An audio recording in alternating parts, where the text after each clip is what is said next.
नीरजा एक 18 साल की लड़की थी जो शहर की भागदौड़ से थक कर कुछ सुकून पाने के लिए अपनी मौसी के गांव आई थी। गांव के पास ही एक घना जंगल था जिसे गांव वाले खुफिया जंगल कहते हैं। हालांकि नीरजा इन बातों पर विश्वास नहीं करती थी। एक शाम नीरजा को जंगल में घूमने का बहुत मन हुआ। सूरज ढल रहा था और हल्की हल्की ठंडी हवा चल रही थी। वो धीरे धीरे जंगल की ओर बढ़ने लगी। पेड़ों के बीच से सूरज की आखिरी किरणें छन रही थी, पर नीरजा ये भूल गई थी कि सूरज ढलते ही जंगल का रास्ता ढूंढना बेहद मुश्किल हो जाएगा। थोड़ी देर चलते चलते नीरजा को एहसास हुआ कि वो रास्ता भटक चुकी है। चारों ओर ऊंचे ऊंचे पेड़, सूखी पत्तियां और अजीब सी सन्नाटे वाली आवाज़ थी। उसने चारों तरफ देखा पर हर तरफ एक ही दिशा लग रही थी। अचानक नीरजा के पीछे से किसी के चलने की हल्की हल्की आहट सुनाई दी। उसने मुड़कर देखा लेकिन वहाँ कोई नहीं था। उसकी धड़कन तेज हो गई। वो तेजी से कदम बढ़ाने लगी। तभी उसे लगा कोई परछाई पेड़ों के बीच से उसको देख रही है।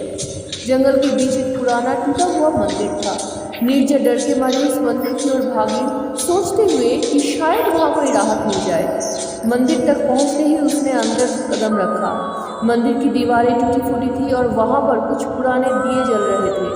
तभी मंदिर के कोने से धीमी सी हंसी की आवाज़ सुनाई दी। नीरजा का दिल जोर से धड़कने लगा। उसने कांपते हुए कोने की ओर देखा। एक बूढ़ी औरत फटे पुराने कपड़ों में लाल आंखों से उसे घूर रही थी। उसकी झुकी हुई कमर और बड़े बड़े नाखून देखकर नीरजा का खून जम गया। औरत धीरे धीरे और आगे बढ़ने लगी।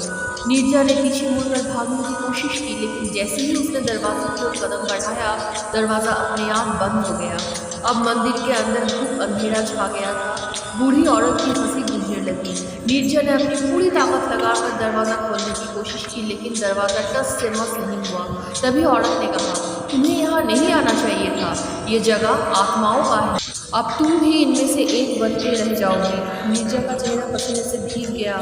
उसकी आंखों के सामने अंधेरा छा गया, लेकिन तभी उसे अपनी माँ का दिया हुआ ताबीज़ याद आया जो उसने गले में पहना हुआ था। वो कांपते हुए हाथों से उस ताबीज़ को अपने हाथ में लिया और ज़ोर से प्रार्थना करने लगी। उसके होठों से राम नाम निकल रहा था।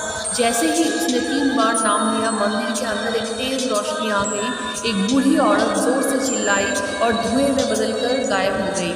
मंदिर का दरवाज़ा खुद ब खुद खुल गया। नीरजा ने बिना पीछे देखे भागना शुरू कर दिया। वो दौड़ती रही जब तक कि उसके गांव में रोशनी नहीं दिखाई दी।